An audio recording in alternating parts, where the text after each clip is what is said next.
napansin nyo, yung nauna kong video na ginawa sa kanya, nag-trending mga pangga. As in, ang daming nag-check out.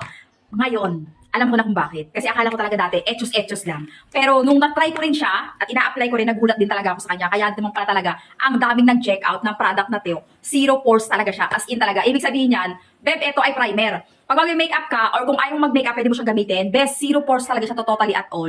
Ayan siya. Kung may mga butas-butas, teka, hanap tayo ng butas. May butas to dito eh. Ito oh. Eh, nakikita mo yan. May mga butas-butas yan. Matatakpan niya kahit papaano. So, ito yung pinaka-purpose ng makeup na to. Try natin. Makeup? Primer. So, maglalagay lang ako. Dyan. Half side muna lalagyan natin. Ayan. Mag-drawing lang tayo. Half side, lahat na lang siguro lagyan na natin. Oh. Lagyan ko na lahat yan. Ang kulit ng puso ko. Ang kulit ng pagkakadrawing ko ng puso. So, ayan na siya. Very useful talaga to. Talagang highly recommended ko talaga siya sa mga pangmadali ang lakad. Wala na naman akong sponge. Walang cut-cut mga pangga. Tingnan nyo lang yung mga difference. Nakita niyo may pagmumukha natin kanina na meron. At saka itong wala. In fairness, mabango siya. Tapos ito pa, ang mura lang yan, be. Dalawa na marireceive mo. Ganun talaga ka, super useful yan. Very useful lalo na sa mga mahihilig mag-makeup, mahihilig gumamit ng concealer. Concealer, primer. Okay.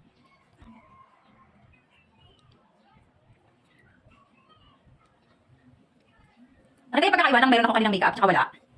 Meron akong primer na nilagay. Ganyan talaga yung power ng primer, be. Naku, sayang wala akong tissue. Gusto ko sana pakita sa inyo na hindi siya dumidikit. Diba?